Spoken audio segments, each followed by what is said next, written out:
innaka ta'alimul hakim wa la hawla wa la quwwata illa billah amma ba'd. Allahumma salli ala Muhammad wa ala ali Muhammad. Alhamdulillah, kita bersyukur kepada Ta'ala pada malam ini dapat kita bersama dalam satu program yang dianjurkan oleh Gabungan Mahasiswa Islam Malaysia Gamis dengan nama programnya Bicara Eksklusif. InsyaAllah pada malam ini kita akan bincangkan satu tajuk yang sangat menarik sempena dengan bulan Rabiul Awal, bulan kelahiran Nabi SAW. Jadi insyaAllah pihak Gamis telah membawa satu ikon pendakwah bebas, ustaz yang terkenal lah, yang sebelum saya menjemput ustaz untuk menyampaikan, sukalah saya untuk memperkenalkan sedikit biodata ustaz. Ustaz Muhammad Yaakob Yusra bin Muhammad Yusof merupakan pendakwah bebas lepasan ijazah sarjana muda daripada UPNM dan juga pernah melanjutkan pengajian di Ma'had Darut Ta'lim Kahirah Mesir untuk mengambil ijazah Al-Quran. Sekarang Ustaz berkhidmat sebagai pengarah urusan Kompleks Dakwah Darul Murtada. Jadi insya-Allah kita akan membincangkan tajuk iaitu Ishfa' lana ya Rasulullah. Jadi tanpa bermasa lagi, saya menjemput dan mempersilakan Ustaz untuk menyampaikan kuliah. Sebelum itu, untuk makluman para penonton sekalian, insya-Allah di akhir nanti selepas Ustaz memberi kuliah, kita akan membuka soal jawab. Jadi bolehlah bertanya di ruangan komen. Falyatafaddal mashkura Ustaz. Assalamualaikum warahmatullahi ta'ala wabarakatuh. Alhamdulillah summa alhamdulillah nahmaduhu wa nasta'inuhu wa nastaghfiruh wa na'udzu billahi min syururi anfusina min sayyiati a'malina may yahdihillahu fala mudilla lahu wa man yudlil fala hadiya lahu. Asyhadu an la ilaha illallah wa asyhadu anna sayyidana Muhammadan 'abduhu wa rasuluh. Allahumma iftah 'alaina hikmataka wanshur 'alaina min khazaini rahmatika ya arhamar rahimin. Rabbana zidna 'ilman nafi'a warzuqna fahma. Allahumma yassir wa la tu'assir. Rabbi tamim bi khair amin amin ya rabbal alamin. Qala Allah Ta'ala fil kitabil aziz, a'udzu billahi minasyaitonir rajim. Alladzi khalaqal mauta wal hayata liyabluwakum ayyukum ahsanu amala wa huwal azizul ghafur. Shadaqallahul azim. Wa qala Nabi sallallahu alaihi wasallam, sayusibu ummati da'ul umami ya Rasulullah wa ma da'ul umami al-ashar wal bataru wat takasur wat tanajush fid dunya wat tabakhut wat tahassud hatta yakuna al-baghyu aw kama qala rawahu Imam Al-Hakim. Yang saya hormati sahabat pengurusi moderator majlis, yakni saudara Muhammad Faiz, yang dihormati rakan-rakan mahasiswa daripada Gabungan Mahasiswa Islam ataupun lebih dikenali sebagai Gamis, selaku penganjur utama kepada program perbincangan kita berkaitan Ishfa' lana ya Rasulullah, ataupun di dalam bahasa Melayu, syafaatkan kami wahai Rasulullah sallallahu alaihi wasallam. Dan tuan-tuan muslimin muslimat, hadirin hadirat dimuliakan kerana Allah Subhanahu wa taala. Pertama dan selamanya, sama-sama kita panjatkan setinggi-tinggi kesyukuran kehadrat Allah Subhanahu wa taala yang mengizinkan pertemuan pada malam ni. Walaupun secara asasnya kita baru melabuhkan tirai bulan Rabiul Awal dan kita dah masuk Rabiul Tsani ataupun lebih dikenali sebagai Rabiul Akhir, kan? Atau dalam bahasa Rabiul Awal, dan kedua disebut dengan atau Rabiul Ula ataupun Rabiul Tsani. Rabiul yang kedua, Rabiul Akhir lah. Maksudnya bulan yang menjadi satu titik kemuliaan kepada bulan kelahiran baginda junjungan besar Rasulullah sallallahu alaihi wasallam. Mudah-mudahan Allah menambah rasa kecintaan, rasa mengenal Nabi sallallahu alaihi wasallam dalam hati kepada kita semua, insya-Allah. Maka bila dengar Ishfa' lana ya Rasulullah ni, adalah yang pertama kita terlintas adalah lirik lagu, kan? Ishfa' lana lana, kan dengar lagu kan? Wahai Rasulullah, syafaatkan kami wahai Rasulullah. Kita minta ya wahai Rasulullah, makna syafaat ni selamatkanlah kami, bantulah kami. Disebabkan Allah Subhanahu wa taala memberikan kepada Rasulullah sallallahu alaihi wasallam ni adalah kelebihan, Nabi boleh memberikan syafaat kepada umat dia yang Allah izin, yang Allah redha, maka dapat. Persoalannya hari ini yang perlu kita nak bincangkan, adakah tuan-tuan dan saya layak ataupun di antara golongan orang yang layak nak menerima syafaat Rasulullah sallallahu alaihi wasallam ini. Yang ni yang kita takut. Sebab tuan-tuan dalam dunia hari ni ada orang yang mungkin bila kita belum ada pasangan, maka kita cemburu bila tengok orang ada pasangan. Kan? Depa duduk di kedai makan, makan selang tangan-tangan kan. Suap mulut hang, suap mulut aku, kan? Kongsi satu straw, kan? Maka kita cemburu. Maka yakinlah ketika mana manusia yang atas dunia walaupun dia forever alone, kan? Walaupun dia forever alone tapi Allah takdirkan contohlah dia tak ada sempat berkahwin, meninggal dunia. Maka ketahuilah ketika mana nanti di akhirat, kalau Allah mengizinkan syafaat, maka tuan-tuan akan dapat pasangan yang tuan-tuan berkehendak. Bukan dekat nak nelopi ke, nelopu ke, boleh nak belakang. Hak lagu jauh lebih comel pun ada. Kan? Ikut daripada apa yang kita nak. Nak Mira Filzuh ke apa. Tak ada kisah siapa. Boleh belakang. Tapi dengan syarat apa? Dapat syafaat. Ada atas dunia ni mungkin dia tak ada rumah. Sampai mati duk menyewa rumah orang. Tapi nanti kalau Allah izinkan dapat syafaat, bukan dekat rumah, nenek daripada rumah istana pun kita boleh dapat. Atas dunia kadang-kadang kita tengok orang, seronok ada kereta besar-besar, kita tak mampu ada kereta. Tapi jangan bimbang tuan-tuan, fokus kepada mendapatkan syafaat Rasulullah, dapat keredaan daripada Allah, maka tuan-tuan kita boleh menaiki kenderaan apa yang kita nak. Pagi ni naik Mustang, kan? Boring naik Mustang, start enjin rasa bunyi kuat sangat, lempak masuk sungai. Kan? Dekat Syurga boleh naik kereta baru pula. Ambil kereta apa? Kereta Myvi. Naik Myvi baru sedap pada Mustang. Boleh naik Myvi saja. Tak ada masalah. Maka dia yang kata akhirat nanti ni Allah janjikan pada orang yang diberikan syafaat Rasulullah ni boleh diberikan ganjaran syurga, dan di dalam syurga itu mintalah apa yang kamu inginkan, maka Allah Subhanahu Wa Taala akan memberikan sekaliannya. Maka ini yang kita akan bincangkan sedikit berkaitan macam mana untuk saya dan tuan-tuan untuk kita usahakan apa yang kita boleh buat dan apa yang kita boleh usahakan agar tuan-tuan dan saya memperoleh syafaat baginda Nabi sallallahu alaihi wasallam. Malah saya bercakap ni pun tak tentu lagi ni bab syafaat. Tetapi kita usahakan sama-sama. Kita tahu kita ni bukanlah baik sangat, tetapi sekurang-kurangnya biarlah dalam episod kehidupan harian kita setiap hari ada penambah baikan untuk tuan-tuan dan saya untuk menjadi baik, insya-Allah.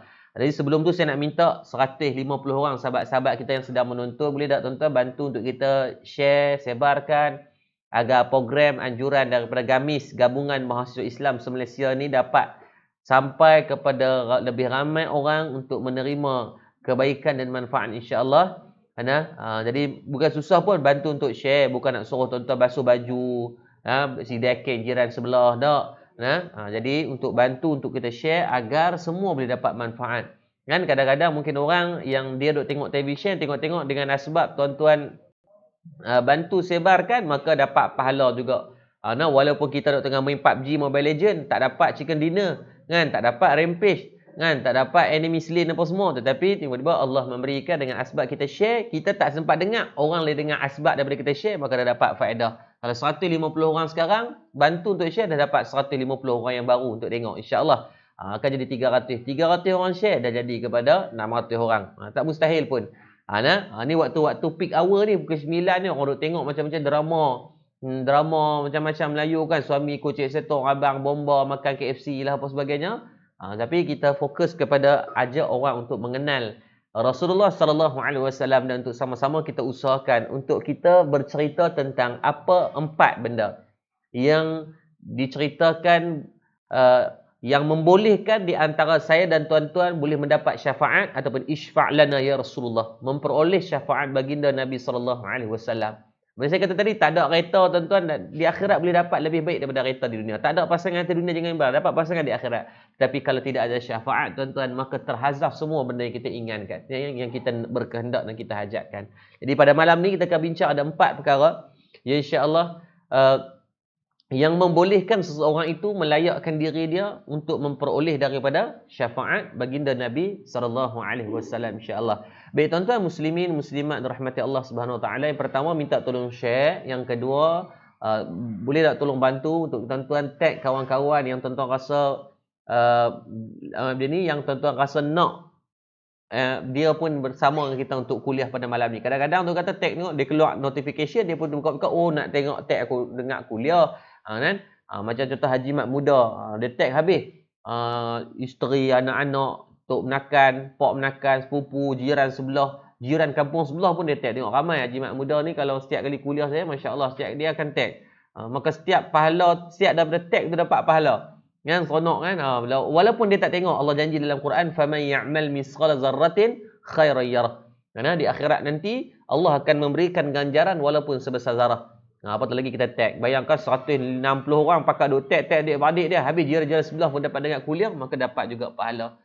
Bukan sebab kemuliaan saya yang bercakap, tetapi kemuliaan tuan-tuan yang menyebarkan kebaikan ataupun yang disebut dengan Raudatul Jannah ini, insya-Allah.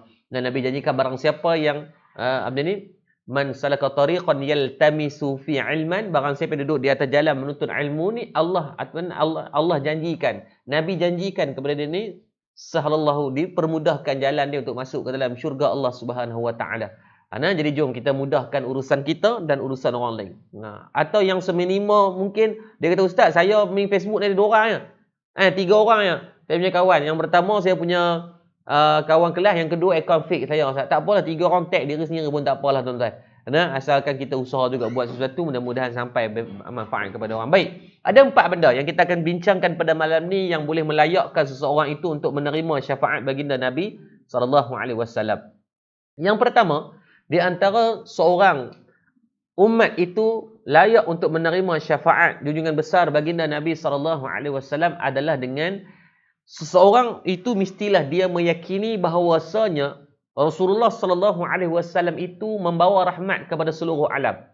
Yang ini berdasarkan dalil daripada ayat Al-Quran yang selalu kita dengar daripada surah Anbiya ayat 107. Allah kata, "Wa ma arsalnaka illa rahmatan lil alamin."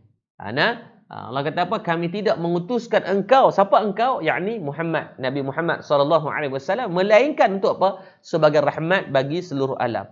Maka penggezedan ataupun orang kata kemahsyuran Nabi SAW ni diangkat oleh Allah Subhanahu wa taala sebagai pembawa rahmat kepada seluruh alam. Sebab tu para anbiya yang terdahulu telah mengetahui bahawasanya penutup bagi sekalian rasul itu adalah the best among the best. Yakni baginda Nabi SAW telah pun dikhabarkan dalam kitab-kitab yang terdahulu.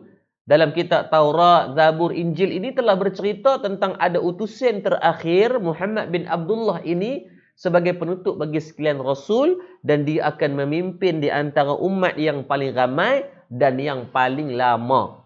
Maka umat kita ni di antara yang paling lama lah. Sebab kalau kita tengok kaum Nabi Nuh AS, Allah sebut dalam Quran surah Al-Ankabut yang 14, Allah kata apa? Illa khamsin, kurang 50 tahun daripada 1000. Adapun kaum umat Nabi Muhammad SAW sahaja dah mencecah 1400 tahun. Maka lama. Sebab tu disebut Nabi Rasulullah SAW akan memimpin umat yang antara yang paling lama dan juga yang paling ramai.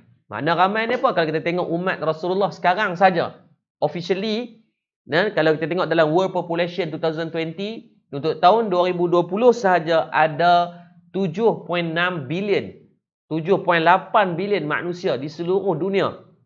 So daripada 7.8 bilion, 23% ataupun 23% adalah umat Islam. Let's say kata lebih kurang 1.7 bilion umat Islam. Banyak tu tuan-tuan, 1.7 bilion. Tu sekarang. Ni present moment ni, sekarang ni. So bayangkan 10 tahun lepas, 100 tahun lepas, 200 tahun lepas, sampai 1400 tahun yang lepas, agak-agak tuan-tuan, berapa puluh bilion umat Rasulullah, maka itu satu umat yang sangat ramai. Nabi Nuh AS berdakwah 950 tahun dia bawa agama ketika zaman itu, yang ikut tak sampai pun, riwayat kata tak sampai 100 orang, riwayat kata lebih kurang perang Badar saja 300 orang.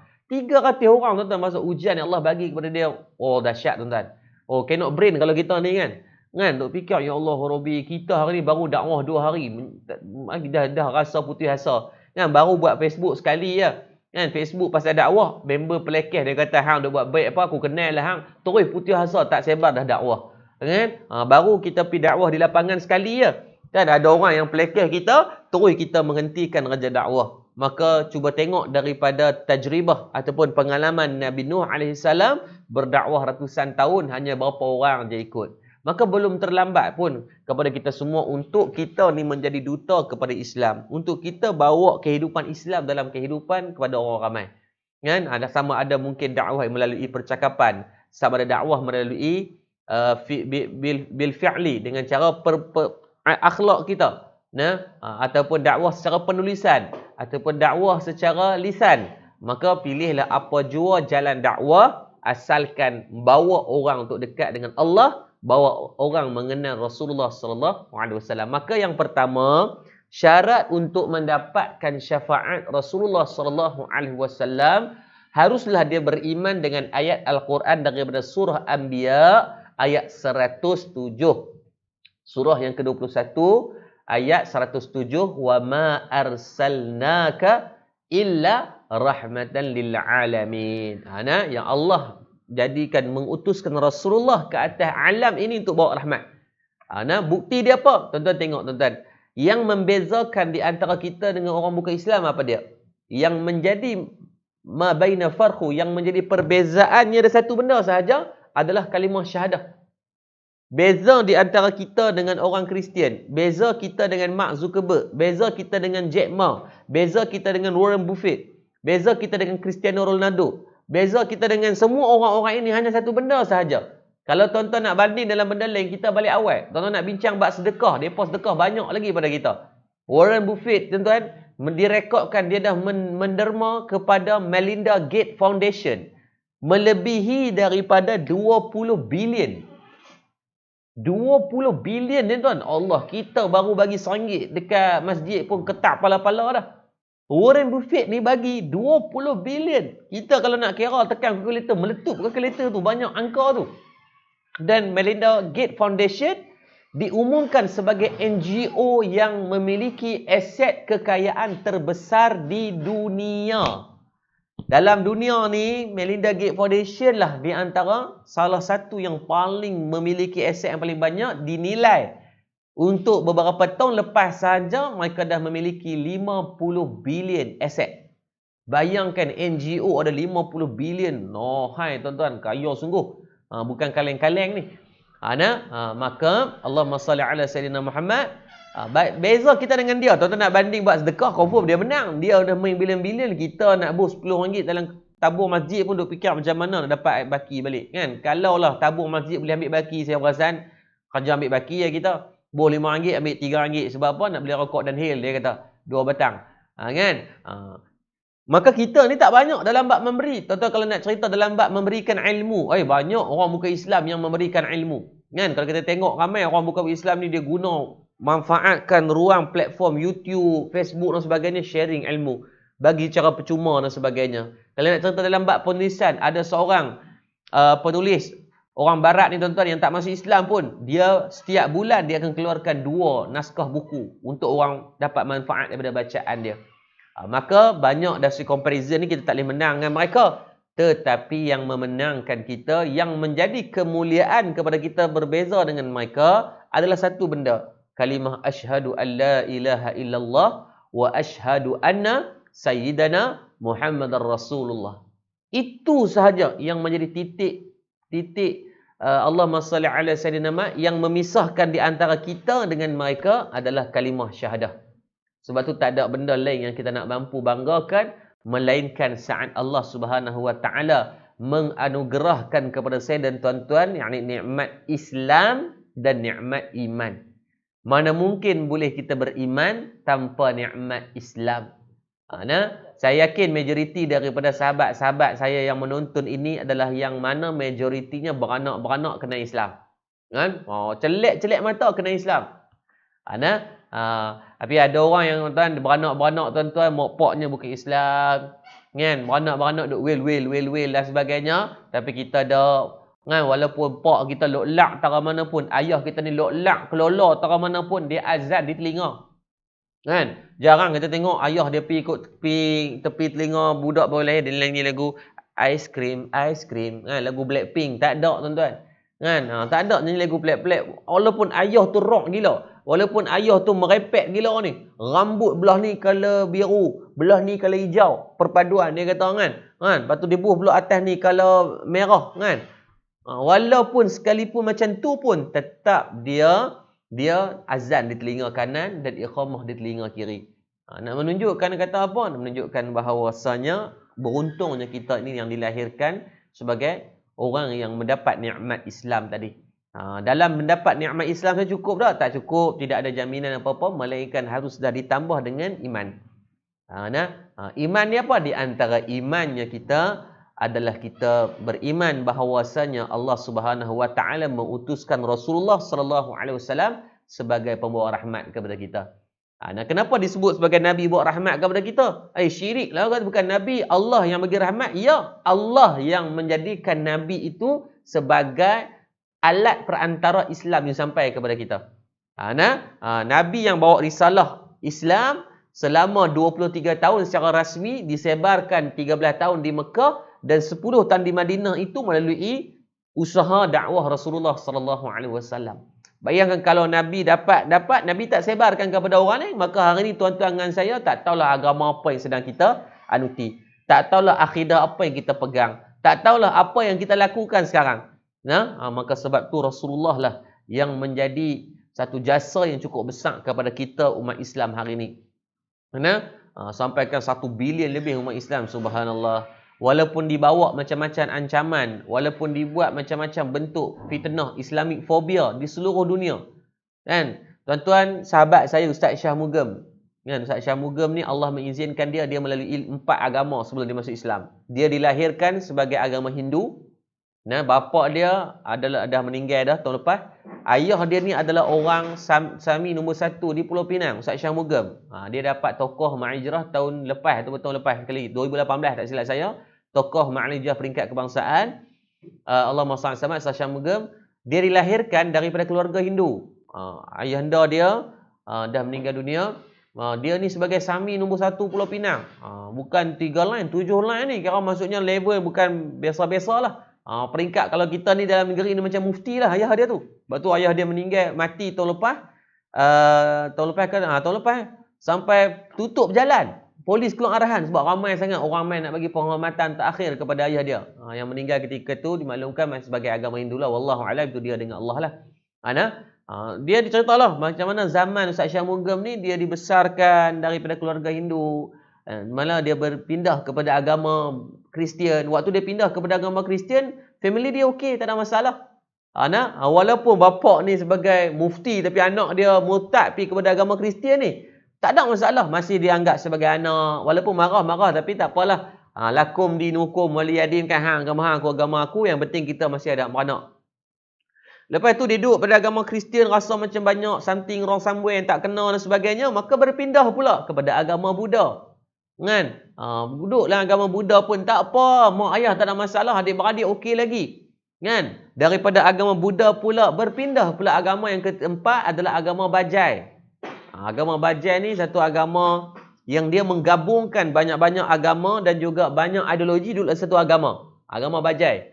Dan barulah yang terakhir, Allah memberikan mengetuk hati dengan taufik hidayah, dia masuk Islam. Maka ketika dia dah masuk Islam itu, barulah dia dapat apa yang dia nak selama ni. Dia maka sebab dia mengkaji tentang agama daripada agama Hindu, rasa macam banyak tak betul. Dia pergi kepada agama Kristian pun sama juga. Dia pergi kepada agama Buddha pun banyak juga celaru. Duk agama Bajai pun celaru. Sehinggalah dia masuk kepada Islam, barulah dia dapat apa yang dia berkehendak. Sehingga kan dia menghafal Quran, dia hafal hadis, dia mengaji tentang pendidikan-pendidikan Islam.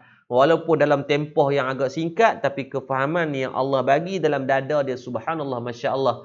Saya beberapa kali program dengan Ustaz Shah Mugam ni, saya 10 kali ganda lah ilmunya lebih baik daripada saya. Malu kita yang dah beranak-beranak ni celek bagi Islam, bila kita tengok dengan dia, subhanallah, kita rasa cak ayam sungguh. Maka sebab tu beruntung di antara saya dan tuan-tuan dengan asbab perjuangan Rasulullah, isfa' ya Rasulullah. Rasulullah menyebarkan Islam sampai kepada para sahabat, sahabat sampai kepada tabi'in, tabi'in sampai kepada tabi'in, tabi'in tabi'in, sampailah kepada para salaf, para khalaf, dan sampailah kepada kita hari ini dah melalui tempoh 1400 tahun.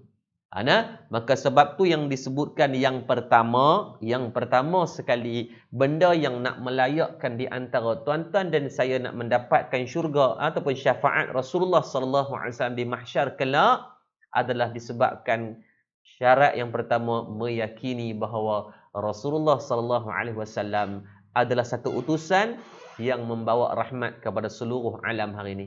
Sehingga kan binatang-binatang pun berseronok ketika adanya Rasulullah.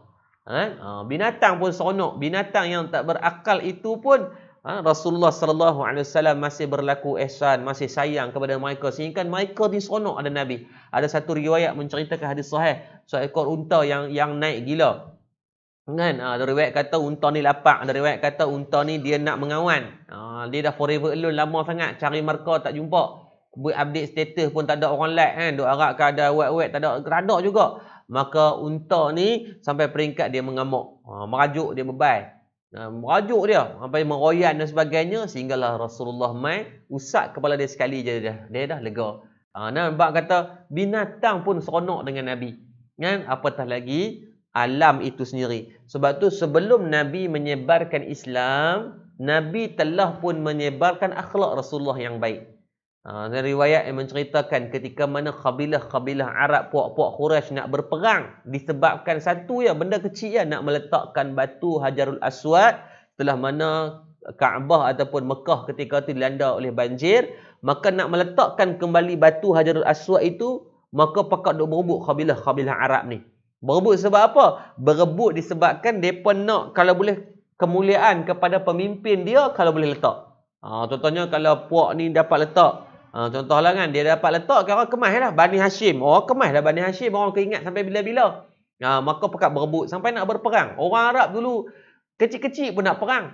Kan? Benda boleh buat bincang, benda boleh bergaduh, buat apa bincang? Kalau mereka kan, kalau kita benda boleh bincang, buat apa bergaduh? Tak, orang Arab dulu benda boleh bergaduh, buat apa nak bincang? Mereka kira nak berkelahi. Kan? Wattabakhut wattahasud hatta yakuna al-bakhyu. Kira nak cari ruang wa yasfikud dima'a wa nahnu nusabbihu bihamdika wa nuqaddisu lak. Kira nak berperang, tumpah darah, bunuh aku. Tapi dalam peristiwa tersebut datang seorang yang paling tua dalam puak Quraisy ni, dia kata apa? Dia kata daripada kita nak bergaduh, nak pilih siapa yang nak letak, kenapa tidak esok pagi kita pilih secara random. Secara random je. Secara random, siapa yang Allah SWT yang masuk dulu, maka dalam kawasan Kaabah ni dia masuk nombor 1, maka kita akan pilih dia sebagai orang yang Allah SWT untuk buat pengadilan. Pemimpin mana yang akan letak. Tanpa dirancang pun, tanpa Nabi tahu pun, Allah yang mengaturkan. Orang yang pertama masuk ketika adalah Rasulullah sallallahu alaihi wasallam yang ketika tu belum sebagai rasul pun. Budak muda lagi ketika tu. Maka ketika Nabi masuk, semua puak-puak Quraisy tengok ni sepakat menyetujui untuk dia ni orang yang cerdik. Rasulullah ni memiliki intelijen yang baik, wisdom, Nabi ada akhlak yang murni. Maka semua tengok jadi sepakat. Sebab tengok-tengok Allah ni memang bagus. Sungguh orang kenal dia. Dia kata dia memang bagus. Maka dengan asbab tu, terus semua sepakat dan Rasulullah pandai tak pandai Nabi ni tuan-tuan tu, dia kata cerdiknya Rasulullah buat apa? Rasulullah ambil satu kain. Sebab Nabi tahu kalau bagi kat Bani Hashim, puak ni akan bergaduh. Bagi dekat puak ni akan tak puas hati. Kan? Macam kita lah nak dapat jawatan politik kan. Perdana Menteri nak siapa dia pun orang bergaduh sebab tu juga. Kan? Nak Tan Sri Muhyiddin Yassin, kelih juga. Nak Tun Mahathir, kelih juga. Kalau Allah takdirkan nak PM tepi yang lama kali kan, memegang tempoh PM tepi paling lama, Anwar Ibrahim sekalipun, nak ada juga yang tak puas hati. Malaysia kata seorang ulama yang terkenal dalam Malaysia kita ni, Tok Guru Haji Diawang naik pun, bergaduh juga. Maka benda ni takkan habis, takkan selesai pun.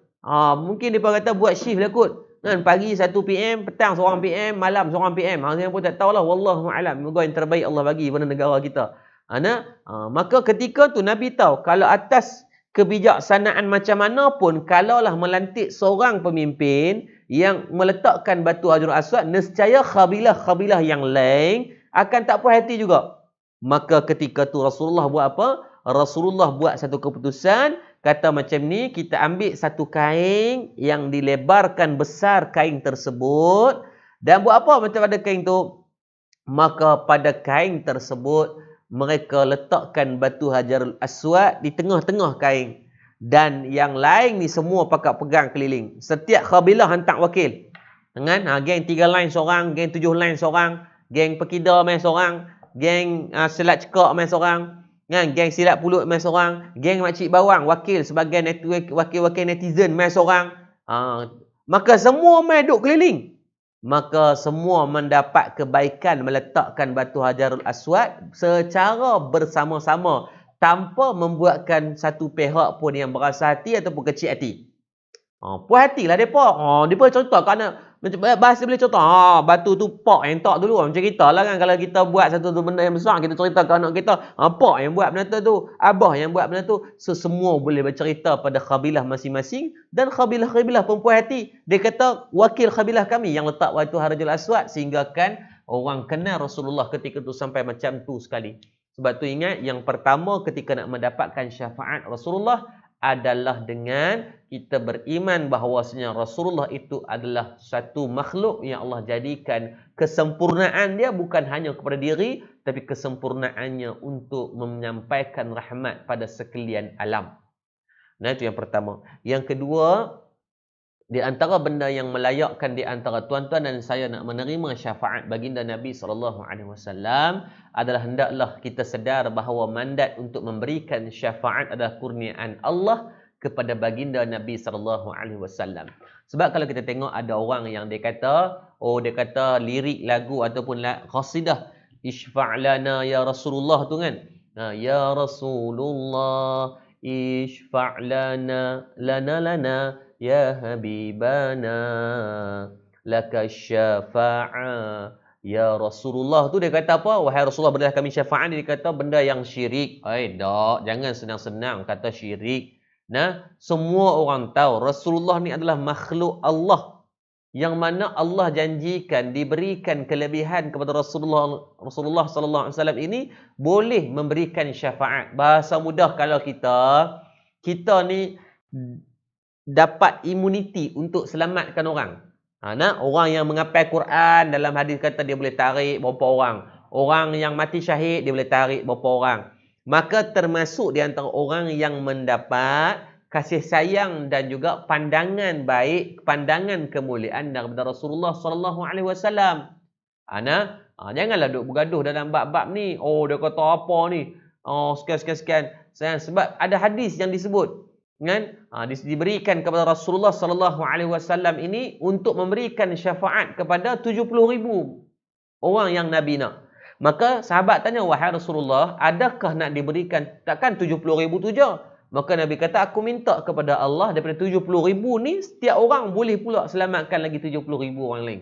Daripada 70,000 tu pula boleh selamatkan lagi 70,000 yang lain. Bahasa berapa? 70,000 kali 70,000. Amount ni kali dengan 70,000. Kali dengan 70,000. Nak abang kata Nabi ni punyalah sayang kepada umat dia. Walaupun Nabi ni confirm dah masuk syurga, tetap Nabi memikirkan tentang kita ni. Maka pada kita ni, kita pun meyakini bahawasanya yang nak memberikan keredaan adalah Allah. Tetapi Allah memberikan, bahasa mudah, kalau kita tengok dalam American Got Talent ke apa, dia ada golden buzz. Golden buzz dia pun dia boleh bagi dia selamatkan orang tu terus ke semifinal. Di mahsyar kalau tak ada golden buzz, yang adalah syafaat daripada Rasulullah dan syafaat daripada Al-Quran. Kena faham bagi Allah, janganlah bergaduh bab ni. Kita tengok Allah setiap tahun bergaduh sokmo. Kan ada orang kata sampai qasidah tu syirik lah. Dia duk nyanyi lagu Nirvana, lagu Linkin Park, kan? Duk nyanyi lagu Blackpink, tak salah pula kan? Dalam poster buah pelekat Jennie lah, Lisa sebagainya, tak ada masalah pula. Tak kalah untuk kita nak memuji-muji Rasulullah. Janganlah sampai khulu. Makna khulu ni janganlah sampai berlebih-lebih sangat. Sekadar untuk kita buat untuk nak tambah rasa cinta. Makna khulu ni tuan-tuan sampai dia kata aku semayang ni bukan nak sembah Allah, aku sembah Rasulullah. Janganlah sampai peringkat macam tu. Ada orang marah, dia kata apa boh capal lah sebagai. Biar pilih dia nak pakai capal. Dia duk pakai lambang Adidas, tak ada masalah pula. Boh gambar Nike dan sebagainya, tak ada masalah. Lambang Playboy ni kita dengar pun nama, tak apa nak comel dah. Kan? Boleh pula pakai, tak ada masalah apa. Kenapa tidak untuk kita nak letak capal? Bukanlah kita nak kata capal tu yang Rasulullah. Ini dia kata yang Rasulullah macam ni yang saya pakai. Tak, kita nak ambil simbolik daripada sur ataupun daripada gambar tersebut, agar sekurang-kurangnya bila kita pakai benda tu jadi nak buat benda-benda merapu ni kurang lah sikit. Contoh macam kita pakai kepiah kan. Saya dengan Faiz pakai kepiah contohnya. Bila pakai kepiah ni tu nak langgar lampu isyarat pun kita, beringat saya dulu ingat kadang-kadang keluar kuliah subuh kan. Nak langgar lampu isyarat berapa tuan, cabut kepiah tak sebelah. Padahal bukan ada orang pun. Takut tuan. Nak belah lampu isyarat walaupun tak ada orang, pukul 5.30, pukul 5 pagi tu kan. Tengok kiri kanan, pakai kepiah ni rasa macam dosa tu lebih sikit tuan-tuan. Kan? So cabut kepiah tok sebelah, kan? Oi, pederai buat muka tak tahu tu. Ambil kepiah bawa balik. Kan? Ambil kepiah bawa balik atas kepala. Kan? Padahal bukan ada orang tengok pun, tapi tak tahu dia jadi biat. Sama bila pakai kepiah, try pakai kepiah. Kan? Pergi pasar malam, dia mata tu nak tengok awet-awet lalu tu jadi segar sikit, tengok tapi ujung-ujung dia tengok skodeng kat ujung-ujung tu. Cuba tak pakai apa tengok. Maka mungkin dari segi panggil jadi tak senonoh lagi. Kalung-kalung yang dia tengok dalam ni kan. Bayangkan kalau kita pi mana-mana pakai telekung. Kalung-kalung try pakai telekung tengok. Pi pasar raya pakai telekung, agak-agak nak buat benda tak nak buat mampu. Mesti kita akan jadi beringat sikit pakai telekung. Oi, garang. Orang kata kemas, orang kata tak gila dia ni 40 hari nak mampu kot. So dengan asbab pemakaian tu kadang-kadang membuatkan tuan-tuan kita jadi mungkin perelokkan akhlak itu daripada apa yang kita pakai. Kan? Pada yang kalau pakai jubah, pakai kepiah, jadi pakai tudung bidang 55 60 kalau buat masalah maka dia boleh menjadi fitnah yang lebih besar lah pada agama. Janganlah kita berguna hujah pula. Dia kata, "Ustaz, sebab tu saya tak mau pakai tudung, Ustaz. Sebab saya takut lagi jadi fitnah kepada agama." Oh, jangan guna alasan tu, aku setalat dia hang baik ikut. Kan? Maksudnya kita dengan asbab pakaian tu kadang-kadang membuatkan secara tak langsung Allahumma salli sama kita ni akan jadi sedikit baik. Kan? Nak buat benda apa pun jadi beringat. Kita nak ni apa pun at least benda tu dia akan jadi controlling. Kalau patutnya damage-nya akan jadi 100%, tapi dengan asbab pemakaian kita tu kita automatik jadi 50%. Dan jadi 90%. Walaupun ada sedikit pengurangan, mudah-mudahan Allah menambah kebaikan. Dia kata, "Ustaz, oi, pelik dengan Ustaz nak pakai telekong pergi mall." Tak pelik, bulan Ramadan bolehnya kita tengok. Pergi mana-mana kita tengok pakai telekong. Kalau orang tanya ni awak pakai telekong, khabar ingatkan bulan Ramadan dah. Nak buat je lah, tak ada masalah. Benda ni nak dapat norma baru je. Kita ingat lagi dulu, Allahumma minta izin ayat sikit. Bismillah. Tuan-tuan, kalau tengok dulu, Allahumma salli alaihi wasallam, kalau dulu ni tuan, Ramadan ni, dia, minta maaf, dulu kalau kita tengok pemakaian purdah. Purdah ni tuan, purdah ni, yang tutup mulut tu kan. Dia jadi pelik. Ada orang kata ini tak boleh nafas dan sebagainya. Hari ni tuan-tuan, seluruh dunia kena pakai purdah. Mas tu kira purdah lah. Tutup bahagian ni kira dia. Kan? Hari ni seluruh dunia pakai. So, jadi pelik tak? Tak pelik. Tak pelik. Kan? Hak tak pakai tudung pun pakai purdah. Kan? So, orang yang pakai purdah, dia punya kelebihan tak payah beli emas. Kan? Orang yang pakai purdah, jangan duduk buat rajin, dah pakai purdah, dia beli emas pula, bobek ambuh. Lembek tu kat muka kan? Maksudnya, kalau dulu ni kita rasa benda tu pelik, sekarang ni pelik tak? Tak pelik. Kan? Allah ajar untuk tutup. Kan? Dulu orang duk kata kalau pakai tudung lah apa semua. Hari ni tuan-tuan tengok, pergi mana-mana orang pakai tudung macam nak pergi astronaut, nak pergi luar negara, nak pergi bulan, bintang apa semua tu kan. Orang dah pakai tutup penuh dan sebagainya. Maksudnya hari ni benda tu sudah jadi benda yang pelik. Asalkan benda itu memberikan kebaikan tu, kita ni dekat dengan Allah dan Rasul. Sebab tu yang kedua, orang yang layak nak menerima syafaat Rasulullah sallallahu alaihi wasallam, isfa' lana ya Rasulullah, ini adalah orang yang ketika mana kehidupan dia, Allah Subhanahu wa taala memberikan kefahaman bahawasanya dia sangat meyakini bahawasanya Nabi Muhammad sallallahu alaihi wasallam adalah perantara yang diberikan mandat oleh Allah Subhanahu wa taala untuk memberikan syafaat dan bantuan kepada umat Nabi sallallahu alaihi wasallam. Ini kita semua insya-Allah, mudah-mudahan. Mudah-mudahan. Kita mungkin boleh keturunan yang berbeza. Kita mungkin boleh dalam ni orang yang Allah SWT bangsa yang berbeza. Kita mungkin daripada pelbagai background pendidikan. Tetapi biarlah dalam apa jua pertidaksamaan kita itu, kita satukan dengan sebagai umat Nabi SAW. Boleh tuan-tuan? Sama-sama kita usahakan mudah-mudahan. Didoakan agar tuan-tuan dan saya istiqamah sebagai umat Nabi sallallahu alaihi wasallam yang peroleh syafaat baginda kelak insya-Allah. Baik, yang ketiga. Orang yang layak menerima syafaat Nabi sallallahu alaihi wasallam adalah orang yang mereka tidak pernah menyekutukan Allah Subhanahu wa taala. Yang ketiga, syarat nak mendapatkan syafaat Rasulullah ni adalah mestilah dalam kehidupannya compulsory. It's not optional but compulsory. Kewajipannya adalah dia tidak pernah menyekutukan Allah Subhanahu wa taala dalam kehidupan. Makna menyekutu ni adalah mensyirikkan Allah Subhanahu wa taala dalam kehidupan. Nabi sebut dalam satu hadis riwayat Imam Al-Bukhari rahimahullah ta'ala. Di antara dalam bab kabair, tuan-tuan boleh buka dalam bab kabair dalam kitab Sahih Imam Bukhari. Nabi kata apa? Nabi kata ala unabbiukum bi akbaril kabair salasan. Nabi kata 3 dosa besar yang paling besar. 3 dosa besar yang paling besar. Nah, kalau dalam bahasa mudah ni kira dosa paling karut lah. Kalau tuan-tuan buat ni kira balik awal. Nah, jam krem tu. Hang tahu suruh kira pemimpin, rakyat, kerajaan, pembangkang, ulama, ustaz, cikgu, siapa dia pun kita buat benda ni jam krem kita. Nabi kata ala unabbiukum bi akbaril kabair, menggunakan isim tafdil. Nak abang kata dosa ni besar sungguh. Dosa ni bukan takat besar sehingga kan Allah tidak akan ampunkan selama-lamanya. Selama-lamanya tu ni selama-lamanya. Yang Allah tidak akan ampunkan kita dan selama-lamanya dihumban dalam neraka Allah Subhanahu wa taala. Nabi kata apa? 3 dosa besar. Yang pertama, Nabi kata al-isyraku billah.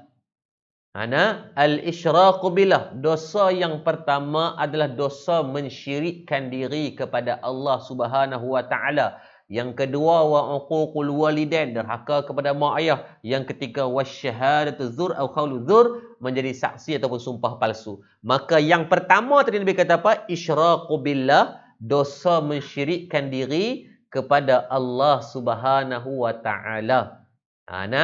Maka sebab tu dalam bab syirik jangan duk buat main-main. Jangan duk buat karut. Sebab kita tengok kadang-kadang hari ni orang sangat berlebih kurang dalam bab syirik ni. Kita tengok bahawa ada yang sampai menyembah benda-benda yang tak sepatutnya. Sampai kadang-kadang syirik ni tuan-tuan dipanggil syirik yang khafi, yang secara tak sedar ni. Contohnya kita berjabat dengan amal. Apa makna berjabat dengan amal ni? Dia kata saya nak murah rezeki, maka saya kena banyak sedekah. Dia duk faham dengan sedekah murah rezeki. Ya, sedekah tu boleh memurahkan rezeki, tapi bukan asbab daripada sedekah kamu yang rezeki kamu akan murah. Allah yang memurahkan rezeki kamu melalui jalan sedekah. Ada orang dia kata tak awak hang sembahyang duha, subuh tak sembahyang. Dia kata, "Halah ustaz, sembahyang duha ni boleh jadi kita jadi kaya." Hati-hati. Ada tuan boleh jumpa ada orang kata, "Awak hang sembahyang duha, halah sembahyang duha ni lah yang boleh buat kita ni murah rezeki." Siapa yang memberikan rezeki kepada kamu? Bill Gates tak pernah sembahyang duha pun kita tengok kaya beranak gila-gila punya. Kan? Maka yang menjadikan kita kaya adalah Allah melalui ikhtiarnya, di antaranya solat duha, di antaranya jaga silaturahim, di antaranya jaga banyakkan bersedekah, melalui jalan. Bukanlah kita makan ubat-ubat itu yang menyembuh. Tetap Allah yang menyembuh, tetapi ubat itu adalah ikhtiar. Bukanlah makanan itu yang menghilangkan lapar, tetapi Allah yang menghilangkan lapar melalui makanan yang kita makan. Bukanlah air itu yang menghilangkan dahaga. Dalil dia apa? Cuba tengok orang mati. Kita bagi air banyak mana tak hilang dahaga dia. Kan? Sehingga akan mengatakan kalau diberikan satu lautan pun dia minum, maka tak menghilangkan dahaga tersebut. Saya pernah mengalami satu keadaan waktu ketika accident kan. Allahumma salli ala sayyidina Muhammad. Ketika kemalangan tahun 2018 yang agak teruk lah. Tengok parut di kepala ni 33 jaritan dan sebagainya tu. Tangan saya patah, kaki saya patah, tulang saya retak dan sebagainya. Banyak lah, kira teruk lah. Tuan-tuan tengok kemalangan tu rasa macam tak boleh hidup dah. Kereta saya hancur tu. Trailer terbalik, kereta saya hancur tu. Waktu dalam keadaan yang agak tenat tu tuan-tuan, saya minta ayak dalam keadaan bayangkan kepala saya pecah waktu tu. So dia pun nak buat operation. Waktu operation tu sebabkan nak buat pembedahan plastik di atas kepala. Untuk makluman, kepala saya ni plastik nah. Ni bukan plastik Korea macam ni. Apa ingat orang Korea ni? Ni pun Korea juga ni buat pembedahan plastik. Kan? Maka waktu tu saya ingat waktu dalam keadaan tu bukanlah kata nazak, tapi dalam keadaan tu belum nazak pun saya rasa dahaga yang sangat-sangat. Sebabkan darah dah fluid terlalu banyak, darah dah mengalir terlalu banyak keluar. Sebab ingat tak tu tangan saya patah sini. So dah terbuka lah sini, lepas tu kaki saya pun pecah. Kaki saya patah dua dan luka tu terbuka. So darah duk keluar termasuk di kepala ni duk keluar darah. So waktu tu bila darah keluar banyak, saya jadi sangat satu mungkin kurang darah tu buatkan saya jadi dahaga ayam. Tapi doktor tak boleh bagi, misi tak boleh bagi saya ayam banyak sebab lagi saya nak operate. Kan? Tapi waktu tu dahaga, saya setiap saya ingat lagi, setiap 10 minit saya akan panggil misi, saya panggil isteri saya, sayang boleh tak minta ayam sikit, minta ayam. Saya tak dapat saya bayangkan. Waktu tu rasa azab gila tuan-tuan. Saya tak boleh membayangkan macam mana hal keadaan orang yang sedang azab pula. Sebab tu dia katakan air tidak menghilangkan dahaga, Allah menghilangkan dahaga. Tetapi air menjadi ikhtiar untuk menghilangkan dahaga. Hati-hati hari ni ramai yang dah mula berjabat dengan amal. Sehingga kan ada ajaran-ajaran tertentu yang mereka dah buat dah. Okey, hari ni kalau kita nak untung 1,000, kita bagi 100. Sebab dia kali 10 dia kata. Sedekah itu baik. Sedekah itu memang dijanjikan, diberikan kemurahan rezeki. Tapi janganlah kita sampai peringkat berjabat dengan sedekah tersebut. Jangan sampai peringkat itu. Hati Allah boleh uji sikit ya. Melalui syaitan dia boleh ni, kita derma hari ni tiba dapat. Esok tak bagi, tak dapat. Maka kita dah mula dah. Tengok dengan sebab sedekah aku dapat rezeki tu. Hati-hati. Sebab tu benda-benda yang macam ni tolong ambil berat. Syirik ni benda yang sangat halus. Termasuk di antara perbuatan syirik ini adalah Nabi kata apa yang membezakan yang membezakan kita ni dengan golongan kufur, ma bainar rijal kufra salah. Yang membezakan kita dengan kufur adalah solat. Di antara salah satu perbuatan syirik yang mungkin kita tak sedar yang sedang berluasa dalam alam semesta kita hari ini adalah golongan orang-orang yang meninggalkan solat. Orang yang tinggal semayang juga termasuk di antara jalan-jalan syirik. Jalan-jalan syirik yang tanpa kita sedar sedang berluasa dalam diri kita. Sebab tu pada siapa yang mak ayah yang ada anak-anak dan sebagainya, make sure anak-anak kita sentiasa menjaga solat agar terpelihara kita daripada perbuatan syirik. Tolong jaga. Make sure kalau kena paksa pun paksalah mereka untuk solat. Kalau isteri kita payah nak semayang, tuan-tuan ikat guni, ajak dia semayang. Kalau suami kita jenis ketegang, tak mau semayang, tuan-tuan nasihat dia, kena bagi tahu kat dia. Walaupun dia marah sikit pun tak apalah, bagi tahu, abang jomlah semayang abang. Saya nak hubungan kita ni ada rahmat Allah. Apa erti kita membina rumah tangga tanpa ada tiangnya? Buat rumah tak ada tiang, orang kata gila tuan-tuan. Sama pada orang yang hidupnya tidak solat tuan-tuan. Kita seolah gila di atas dunia. Biar jadi gila tak apa tuan, kalau gila masuk syurga. Tidak tertaklif dengan hukum, tapi masalah kita ni sihat. Maka hati-hati. Maka sebab itu yang ketiga adalah golongan yang mensyirikkan diri kepada Allah. Yang ini ramai sedang berluasa. Maka tolong perhatikan anak-anak kita, pasangan hidup kita, agar mereka tidak berjabat dengan amal, melakukan sesuatu atas kepentingan tertentu. Kita bimbang-bimbang kita sedang membenihkan benih-benih syirik dalam diri tanpa kita sedar. Kita duk bayang syirik ni, syirik tu sembah berhala, ya itulah syirik yang besar. Syirik ni dia buat sihir. Sihir syirik. Siapa yang terlibat dengan sihir, dengan santau, itu syirik. Sebab dia bergantung kepada makhluk yang lain selain daripada Allah. Setan dia berjabat dengan buat perjanjian dengan iblis, setan, pemujaan dan sebagainya bagi mudarat kepada orang. Hatta kepada orang yang buat pengasih. Walaupun kepada tujuan yang baik, dia buat pengasih sebab nak orang sayang kepada dia. Duk mengorat haram tak pernah dapat. Dia beli minyak pengasih, dia beli benda-benda macam tu, minyak senyonyong lah, minyak dagu dan sebagainya, dia panggil macam-macam istilah nama. Maka untuk nak menghalalkan hubungan, bagus dia mengorat kawan tu, dia calik, maka kawan tu ingat kat dia, maka dia pun berkahwin, happy ending. Tapi yang happy ending di dunia mungkin boleh berlaku, tapi di akhirat mustahil kepada dia dapat happy ending disebabkan dia terlibat dengan benda-benda yang haram. Banyak hari ni yang terlibat dengan benda-benda haram, bab sihir, bab benda-benda yang melibatkan itu. Malah saya pun tak berkecuali kena. Saya dengan isteri saya sampai peringkat jadi depression disebabkan kena gangguan-gangguan sihir ni. Tuan-tuan yang kata tadi, walaupun saya buat tahfiz, buat sekolah dan sebagainya pun tetap kena sihir. Maka kalau tuan-tuan berniaga tu sudut pelik lah kalau kena sihir. Sebab hati manusia ni Allah memang bagi ujian kepada, kadang-kadang ujian kepada dia dan ujian kepada sabar kita. Ujian kepada dia tak boleh tengok orang lebih pada dia. Dia tengok apa orang ni buat tahfiz kan, maka dia sihir. Isteri saya kesian. Bila kadang-kadang benda tu mungkin tak sampai ke saya, kena ke isteri, kena ke anak-anak. Sampai ke anak saya yang kedua, yang ketiga, yang kedua dulu sampai setiap malam dia akan ada kawan yang main. Dia kata Walid pukul 4 pagi dia akan keluar duk main kat ruang tamu. Pukul 3 pagi dia akan keluar sebab dia nampak benda tu. Benda tu main sampai berkawan dengan dia sampailah kita pergi berubat, minta agar yang main tumpang tu agar tak duduk dalam rumah lah. Jadi dalam bab sihir kita hari ni kita kena akui sebab Allah sebut dalam Quran wallazina amanu bil ghaib, beriman dengan alam ghaib. Dan alam ghaib tu wujud setan iblis. Benda ni duk ada, jin apa semua, malaikat tu adalah benda yang ghaib, ada dengan kita, cuma Allah menutup panca indera kita daripada nampak. Ada tak amalan untuk buka panca indera dengan izin Allah? Ada. Saya pernah belajar amalan dalam ayat Quran juga untuk kita nak minta izin pada Allah untuk buka hijab. Tapi kenapa nak buka hijab? Bayangkan tuan-tuan, kalau kita nampak ni keliling kita ni penuh dengan jin, dengan makhluk-makhluk iblis, setan ni. Kalau Allah izinkan kita nampak tuan-tuan, tak boleh buat kerja. Saya tanya kepada seorang rakan seperguruan lah. Saya belajar ilmu perubatan Islam dengan Ustaz Arifin Ayub. So dalam rakan perguruan tu ada 2-3 orang yang Allah izinkan daripada kecil hijab dia terbuka. Dia memang ada manusia Allah hijab terbuka. Maksudnya hijab terbuka ni dia nampak semua benda.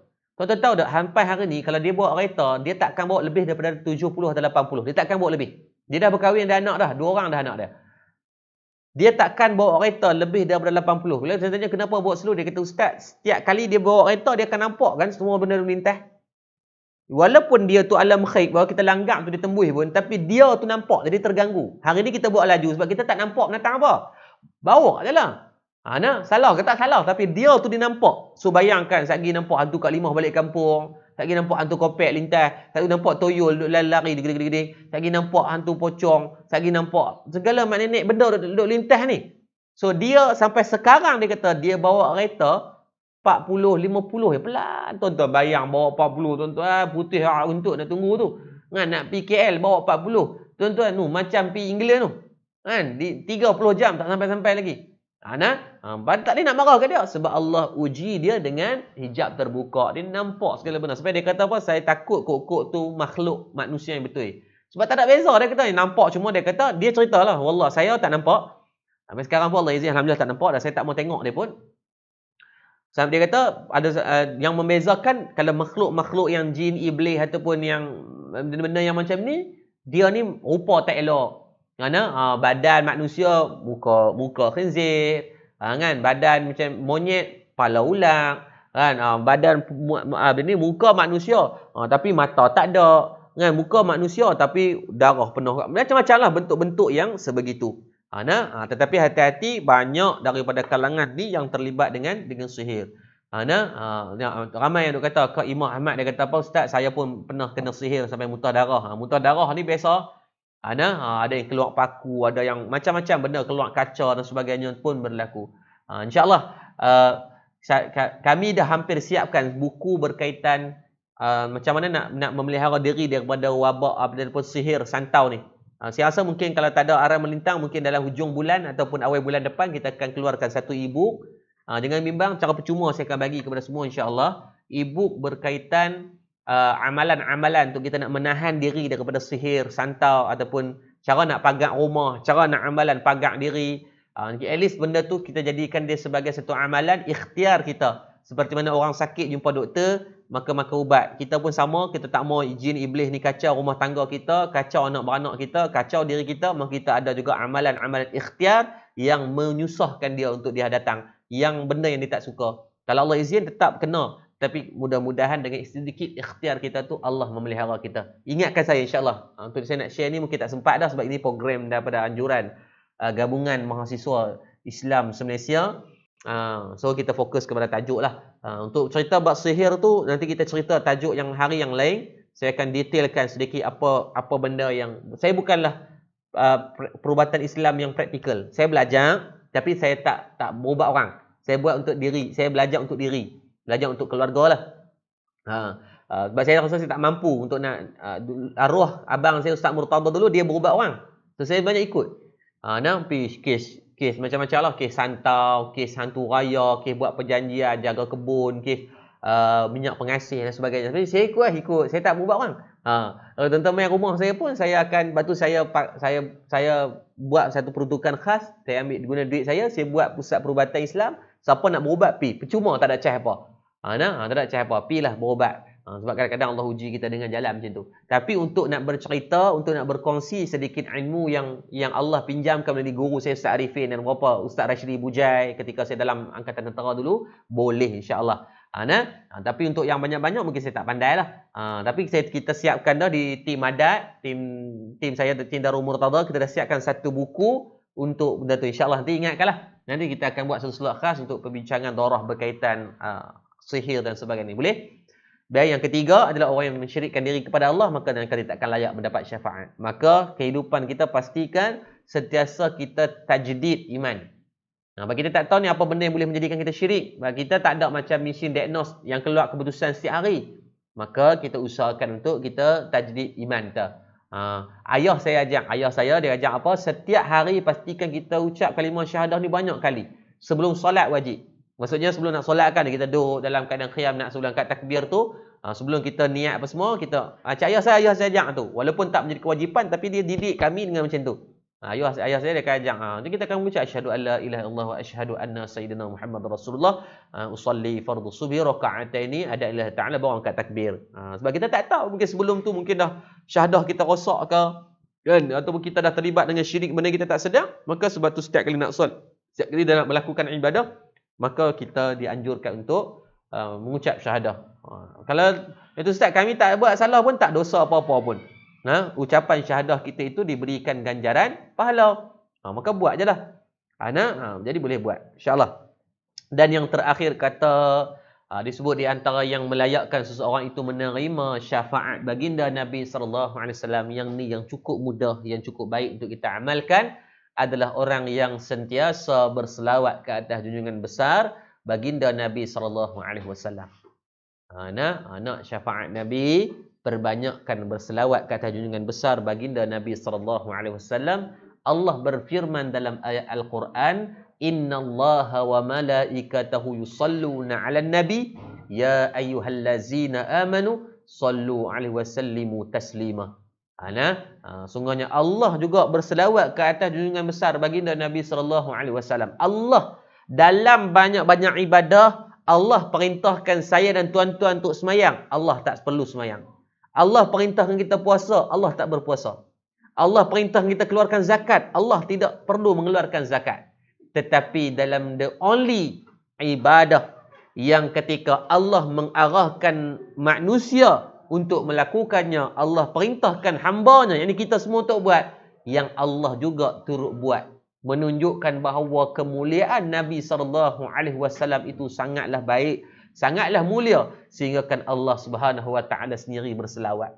Dia benda ni tuan-tuan tak ada jalan shortcut, melainkan tuan-tuan dan saya haruslah untuk melazimi. Melazimi ni berapa? Ulang-ulang. Dia panggil repetition make it perfection. Nampak? Keluar bahasa Inggeris dah. Bukan kaleng-kaleng. Jangan sampai kuliah malam ni tukar bahasa Inggeris lagi. Bukan kata tuan-tuan tak faham, saya pun tak faham lagi. Maka repetition make perfection. Ulang-ulang sampailah kita jadi sebati dalam diri untuk dijadikan sebagai amalan hidup. Masya Allah malam ni, sahabat saya ada ni, Allah rindunya lah. Nak Abang Nick Gerila, Kak Saurah Awi, Abang Rich Farming. Ni semua kawan-kawan ni. Guru-guru dalam bab bisnes, saya banyak belajar dengan mereka. Tuan-tuan boleh follow mereka. Kak Saurah Awi ni dia adalah stokis terbesar di antara Jatu Ramu Malaya. Ni semua geng-geng jutawan. Still mereka belajar. Abang Rich Farming, tengok nama pun dah kaya dah. Tuan dia pun kaya. Ni partner saya dalam Allahumma salli ala sayyidina Muhammad. Allahumma salli ala partner saya dalam Lobster. Adwa ni sahabat saya dulu, housemate saya, subhanallah, kawan baik saya ni, sahabat saya. Maka perbanyakkan selawat dan salam ke atas junjungan besar baginda Nabi SAW. Jadikan kelaziman. Kalau tuan-tuan tengok di antaranya Syekh Zana Asri, Ustaz Jafri Mahmudi, maka menjadikan kelaziman dalam percakapan mereka saya Allahumma salli ala Allahumma salli ala Allahumma salli ala. Sampaikan bila orang tengok muka depa ni, orang ingat kepada selawat dah. Sebab apa? Kerap sangat selawat. Kalau kita tengok setiap kali dalam kuliah mereka itu, kelaziman dia adalah dengan dia melazimkan diri dengan banyak berselawat. So maka lidah itu jadi automatik. Kita ni takut untuk lidah kita ni bila terkejut lagi keluar binatang pelik-pelik. Khinzir. Kadang-kadang keluar binatang dalam kering pun disebut juga. Maka hati-hati, itulah kelaziman kita kalau itu yang kita keluar. Oh, dia kata, Ustaz, saya tak sengaja sebut sebab itu dia kamu dah membiasakan diri dengan benda tu. Bayangkan orang main tweet sekali, melatah dia keluar Allah masalah samad. Tuan-tuan, kemas. 10 kali tweet jadi wali kita, tuan-tuan. Maka sebab tu jadikan satu bentuk kelaziman agar insya-Allah mudah-mudahan Allah menjadikan lidah dan bibir kita nanti bersinar di mahsyar dan Rasulullah memberikan syafaat kepada kita semua. Sebab tu di antara benda yang dilaknat pada ni adalah jamu Ratu Malaya. Minta maaf. Banyak sangat jamu-jamu ni, pening dah saya. Minta maaf Kak Sarah. Ada sahabat kita tanya, dia kata, Assalamualaikum Ustaz. Ya Pak Ustaz, saya nak tanya Ustaz, pernahkah mengalami kecelakaan kemalangan Ustaz? Pernah. Bukan tekak ni. Kereta saya hancur. Dan ni lah 33 jek di kepala. Tangan patah, kaki patah, tulang rusuk saya retak. Agak teruk lah waktu kemalangan tu. Secara adatnya orang kata macam tak boleh hidup lah sebab kereta saya hancur tu. Waktu bomba nak keluarkan, terpaksa potong kereta.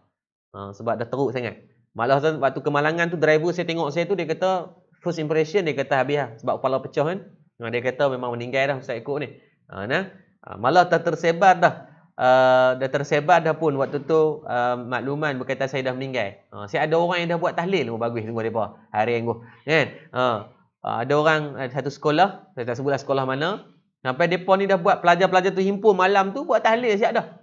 Padahal saya duduk hospital punya, tengah bertaruh nyawa, mereka dah siap buat tahlil. Tapi mudah-mudahan tahlil mereka tu memberikan kemudahan kepada perjalanan saya dia operate malam tu kan. InsyaAllah. Baik. Maka yang keempat adalah dengan cara memperbanyakkan selawat dan salam kepada junjungan besar Nabi SAW. Cuba letakkan satu kewajipan pada diri kita. Sesibuk manapun kita dalam urusan harian, dalam perniagaan, urus rumah tangga, dalam permasalahan, jadikan selawat kata Rasulullah ini sebagai satu bentuk rutin yang kita wajibkan pada diri yang kita takkan tinggalkan.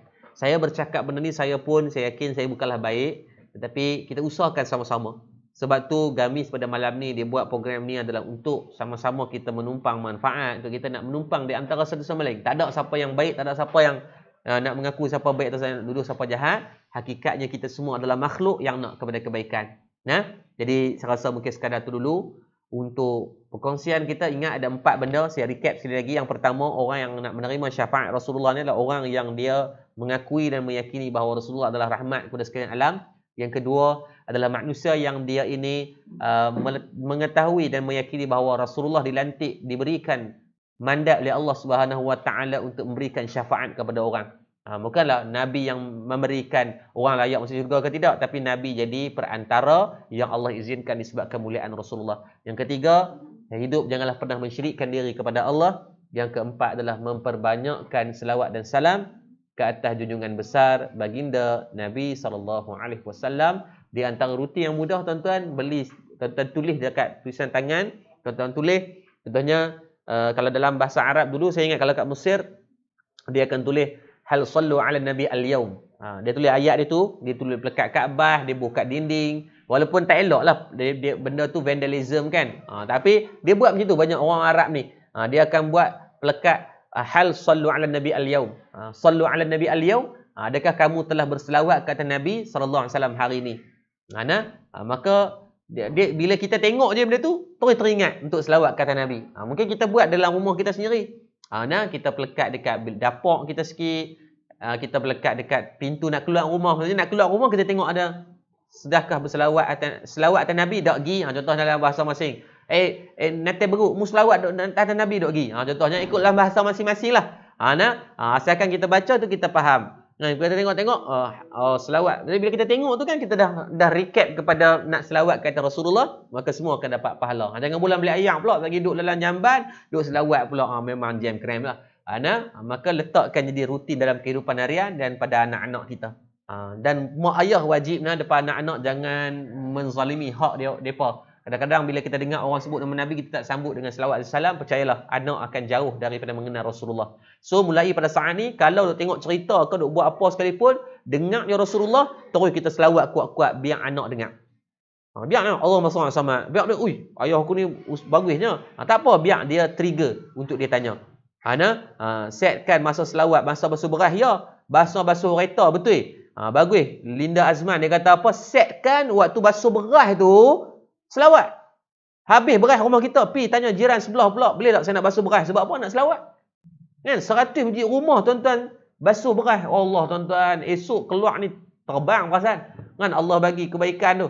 Jiran kereta sebelah buka car wash terus. Car wash untuk selawat atas Nabi. Kan? Sambil duk car wash tu, Allahumma salli Allahumma salli, maka itulah dikira sebagai pahala. Maka carilah rutin-rutin yang boleh bagi kebaikan kepada kita semua. Terima kasih ramai orang yang baik cahaya. Saya tengok ramai kawan-kawan kita yang menulis nota. Nur Syafarah. Subhanallah, nama yang sangat baik, nama yang sangat sedap. Mereka tulis nota. Dan saya nak minta nanti boleh tak tuan-tuan, nota-nota ni tuan-tuan lepuskan di Facebook masing-masing pula. Kan? Buat ambil, bukan takat ni, buat terus post khas. Daripada nota yang kawan-kawan kita buat tadi, ataupun tuan-tuan buat sendiri, apa yang tuan-tuan faham, sharekan. Maka cara tak langsung kita dah jadi umat Rasulullah yang beramal, menyebarkan balighu anni walau ayat, menyebarkan walaupun dengan satu ayat. Kan?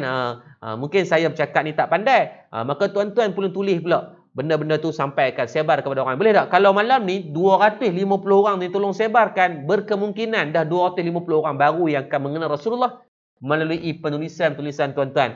Kalau tuan-tuan tak mampu menulis ni, ambil Cahaya, Syafarah apa semua ni, mereka dah buat siap dah. Tuan-tuan cuma nak copy paste untuk tuan-tuan post dekat page masing-masing. Dahsyat duk cerita bab Dyson, bab Blackpink, Lisa, Jennie ya, duk cerita tentang politik ya, duk cerita tentang suami ku abang sotong ya. So malam ni kita sebarkan pula ilmu insya-Allah. Jadi saya nak meraihkan sahabat-sahabat kita yang mungkin ada pertanyaan. Saya akan lebih kurang dalam, kita ada lebih kurang lagi 20 minit untuk saya nak meraihkan sahabat-sahabat saya, kekanda, adinda yang ada pada malam ni. Lama lah kita tak live, rindu sungguh-sungguh.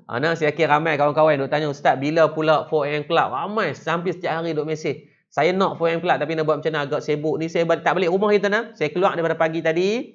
Ni tak balik rumah lagi. Tadi saya ada mesyuarat di pejabat menteri besar di Wisma Darul Aman di Kedah berkaitan isu bola sepak. Habis pukul 7 saya ambil isteri, hantar di rumah. Saya tak masuk rumah, buka pintu, isteri anak-anak masuk, saya terus main di studio untuk sesi pada malam ni. Tak balik lagi tuan, bagilah Chan tu nak cubit pipi ni sikit ke, kasih hadiah saya. So 15 minit insya-Allah kita raikan. Kalau ada apa-apa soalan, jadi mungkin sahabat saya Muhammad Faiz boleh tanya melalui apa soalan. Sebab saya tengok tadi ada banyak soalan, cuma saya tak tahu nak scroll dah, banyak sangat komen. Allahumma salli ala Sayyidina Muhammad. Jadi mungkin silakan Faiz. Alhamdulillah, terima kasih kepada Ustaz Yaakob Yusra di atas penerangan lah kepada kita semua berkenaan dengan Isfa' lana ya Rasulullah. 4 sebab yang disebut oleh Ustaz tadi jelas bahawa perlu kita faham dan kita cuba amalkanlah 4 sebab untuk mendapat syafaat Nabi SAW. Di page Gamis ni ada satu soalan Ustaz, Ana cuba bacakan. Assalamualaikum Ustaz Yaakob Yusra. Nak minta ceritakan gambaran di hari akhirat ketika memohon syafaat Rasulullah. Soalan daripada Ummu Fahmi. Okey, Ana mempersilakanlah Ustaz untuk menjawab. Dipersilakan. Okey, baik. Terima kasih kepada sahabat saya, adinda saya Muhammad Faiz. Mudah-mudahan Allah bagi kebaikan atas soalan yang baik daripada Ummu Fahmi ya tadi. Jadi soalan berkaitan macam mana gambaran ketika hari akhirat nak minta syafaat Rasulullah. Ni sebut dalam hadis berkaitan macam mana gambaran dia.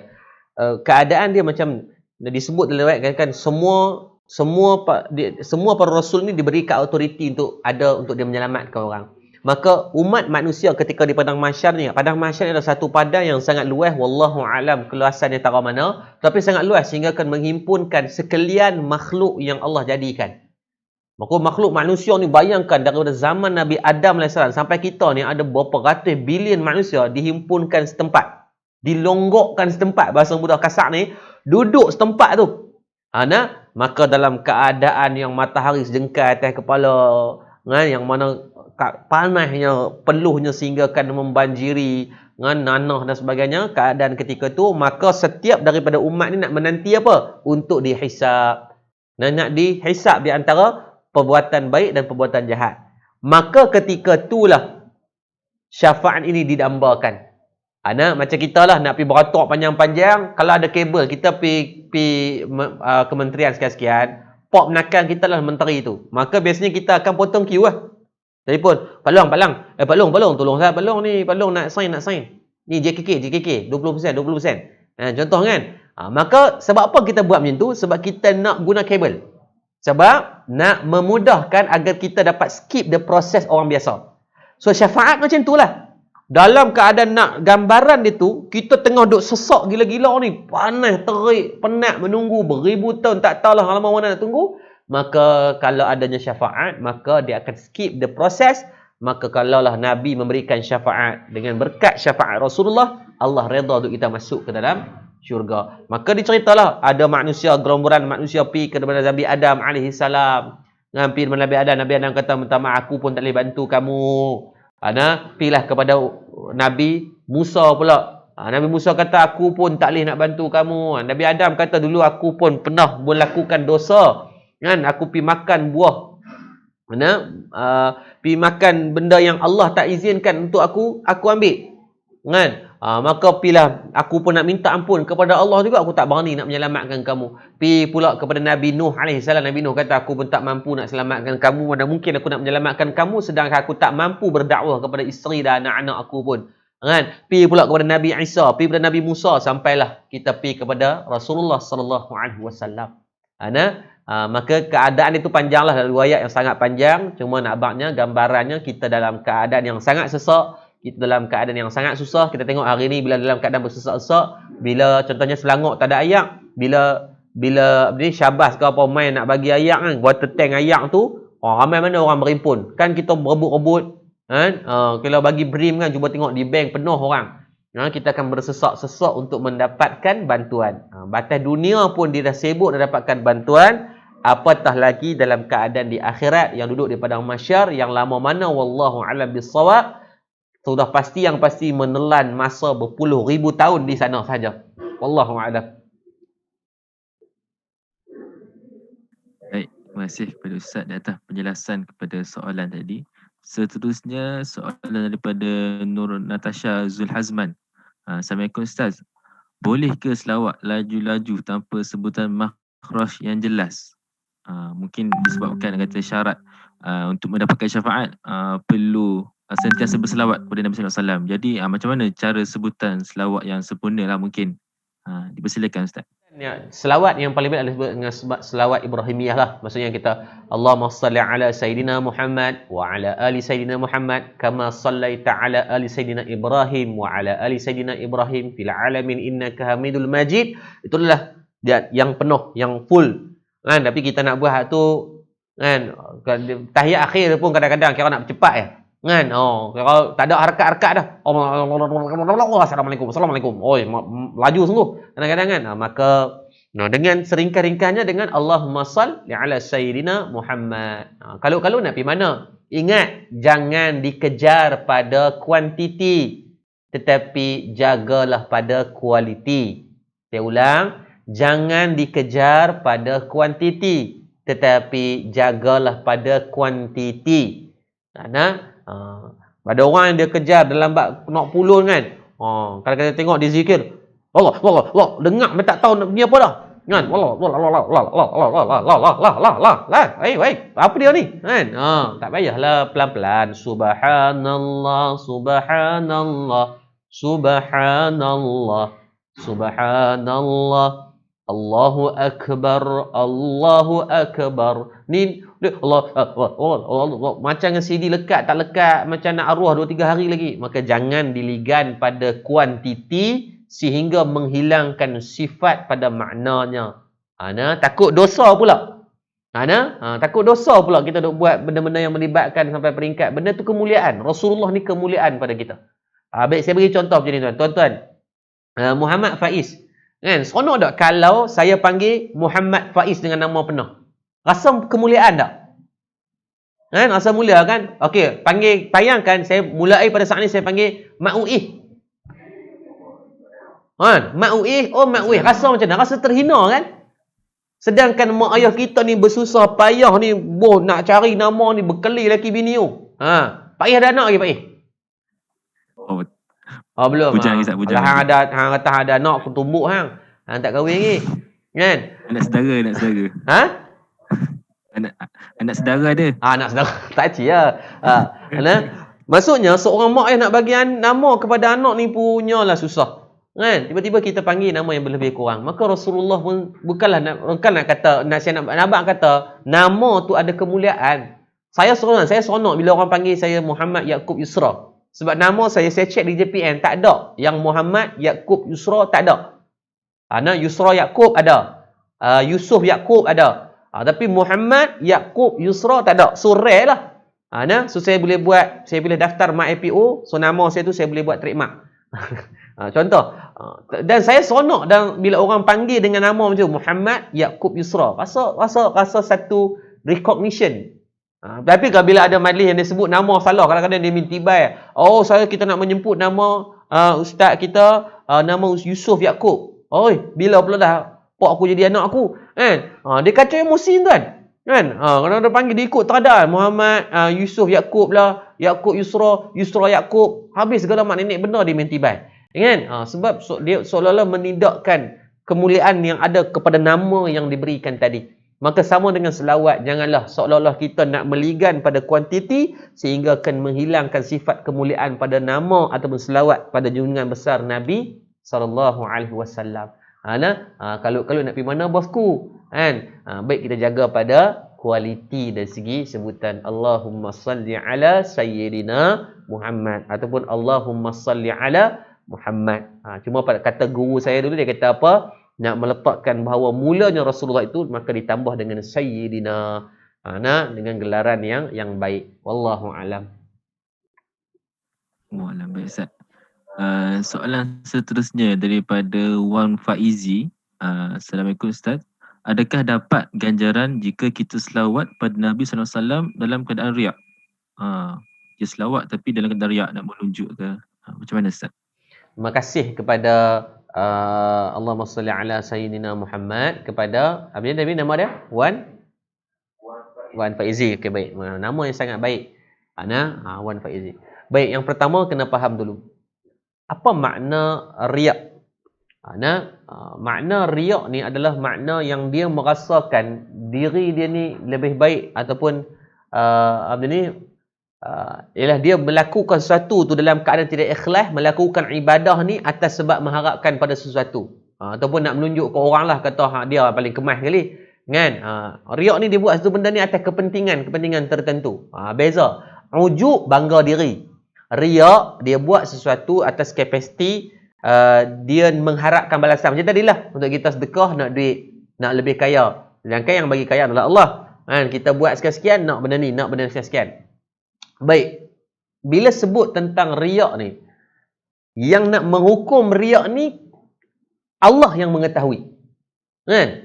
Allah yang mengetahui. Ini bukan urusan manusia, sebab dia melibatkan hati. Sebab tu disebut dalam Quran, wallahu khabirum bima ta'malun.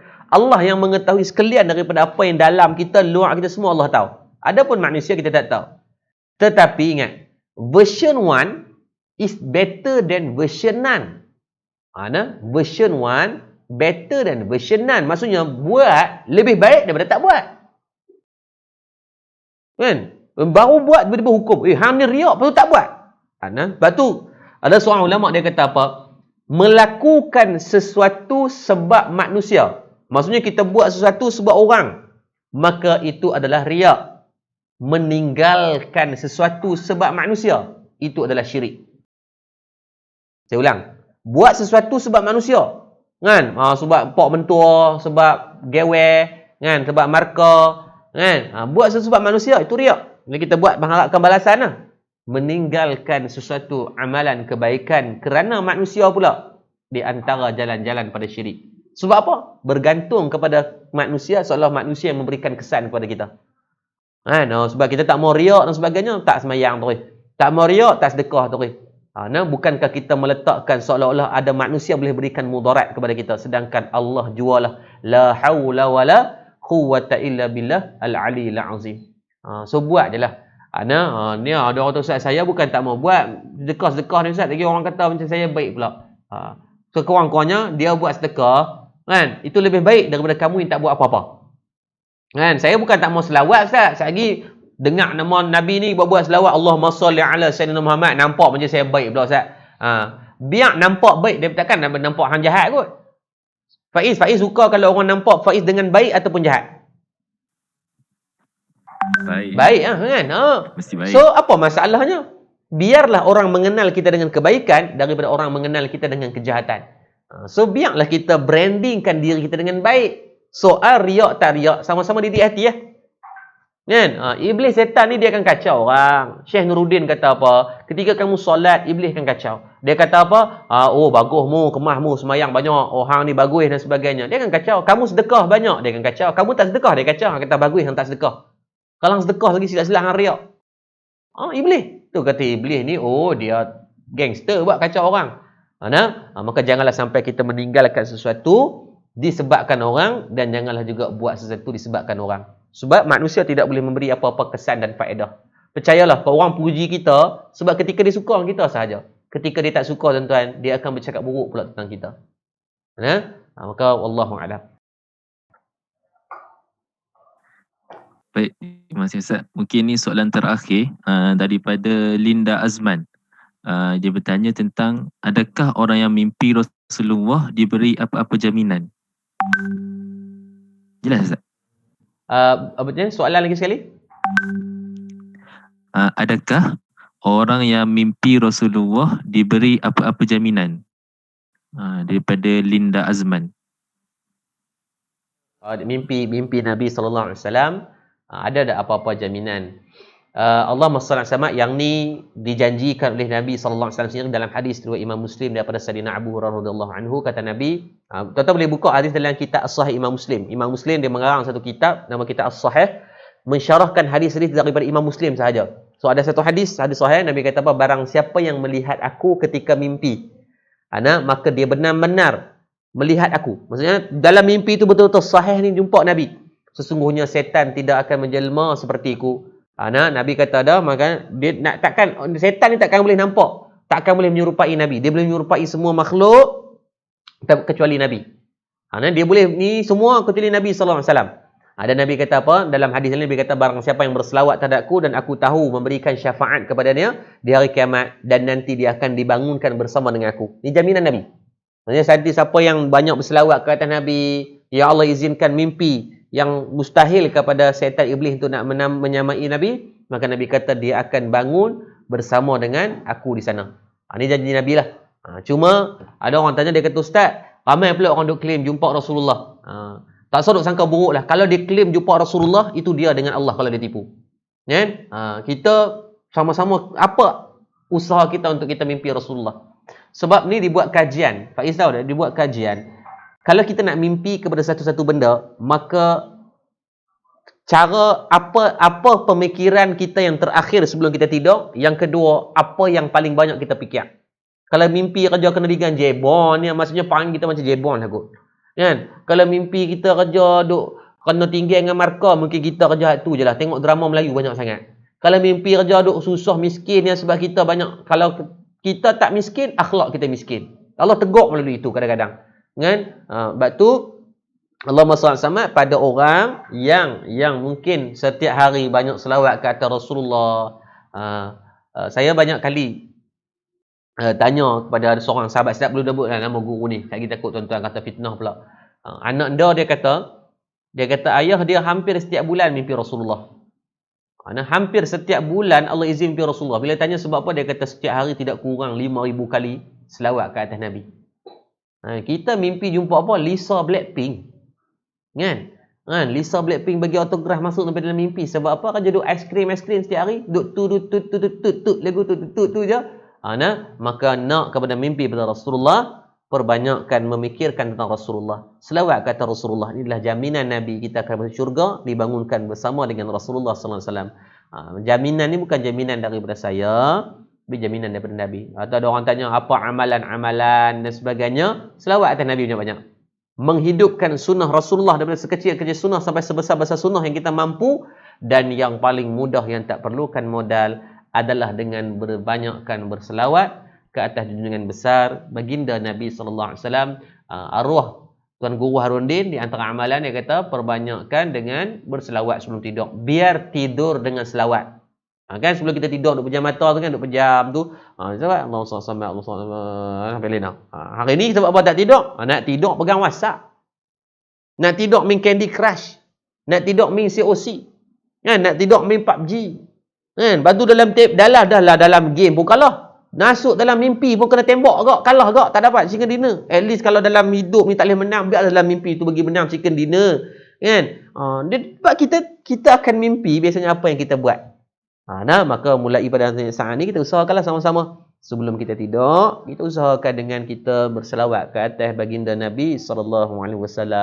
Nak peluk bini selawat Nabi, nak peluk laki selawat ni, nak peluk anak selawat, nak peluk bantai pun tak apalah. Faiz boleh peluk bantai malam ni. Selawat atas Nabi. Nanti dah peluk bini pun, peluk bini, Allah SWT tersasulah bang dia minta maaf, sayang sebelum saya kahwin dengan awak ni, saya dah banyak berselawat peluk bantai. Tuan-tuan, sonok bini. Kan? Maka mudah-mudahan Allah bagi kebaikan. Jadi itu dulu insya-Allah dari surah Malam Faiz. Baik, terima kasih Ustaz. Mungkin kita dah sampai kepada penghujung lah untuk program kita pada malam ini. Mungkin Ustaz ada kata pesanan terakhir ataupun khulasah kepada pengisian kita pada malam ini tentang Isfa' lana ya Rasulullah. Anda mempersilakanlah Ustaz untuk memberi sedikit khulasah. Allahumma salli ala sayyidina Muhammad. Terima kasih kepada Gamis sekali lagi saya ucapkan kepada gabungan mahasiswa Islam se-Malaysia, subhanallah. Sangat komitmen sangat baik walaupun fasa PKPB mereka masih lagi menganjurkan hampir setiap hari. So saya nak minta kawan-kawan saya yang menonton melalui page Muhammad Yaakob Isra, saya mohon pergilah ke page gabungan mahasiswa Islam se-Malaysia untuk tonton like dan set first agar tuan-tuan tak terlepas daripada apa-apa program ataupun anjuran hampir setiap malam. Saya tengok program-program ilmu seperti ini dengan panel-panel lebih baik. Malam ni yang Cak Ayam sikit sebab saya. Yang malam-malam semua saya tengok yang hebat-hebat. So make sure jangan ketinggalan agar sama-sama kita mendidik hati dengan ilmu. Kan? Ada banyaklah benda-benda yang berfaedah yang kita boleh dapat, dan ni dah bulan Rabiul Sani ataupun Rabiul Akhir, maka mudah-mudahan kecintaan kita kepada Rasulullah tetap tidak berkurang, malah bertambah setiap hari, agar Isfa' lana ya Rasulullah itu boleh menjadi teladan dan menjadi kebaikan yang sama-sama kita nak dambakan, agar sama-sama kita dapat insya-Allah. Bukanlah hak syafaat itu kepada seorang ustaz, kepada seorang ustazah, kepada seorang ulama, tetapi dia hak kepada semua umat Nabi sallallahu alaihi wasallam yang tidak berkecuali sama ada kamu cikgu, kamu mahasiswa, kamu pensyarah, kamu pelajar, kamu pendosa sekalipun, tidak pernah berkecuali. Maka jom sama-sama perbanyakkan selawat ke atas junjungan besar Nabi sallallahu alaihi wasallam. Mohon maaf daripada saya Muhammad Yaakob Isra Yusuf, dan terima kasih kepada adik-adik. Saya bahasakan adik-adik lah, mahasiswa. Mudah-mudahan Muhammad Faiz sebagai moderator pada malam ni, kalau tak ada markah, bagi jumpa markah yang solehah. Kalau dah ada, moga Allah perelakkan akhlak dan permudahkan urusan jodoh. Nak menikah hang panggil, yang tak panggil kurang siap hang. Mudah-mudahan diberi kebaikan. Siapa yang tak ada markah, PM Muhammad Faiz. Muka segak kan, dia dengan saya putih dia sikit pada saya kan. Saya bukan gelap, cuma tinted insya-Allah. Saya buka tinted ni putih lah insya-Allah. Jadi sekadar tu dulu. Assalamualaikum warahmatullahi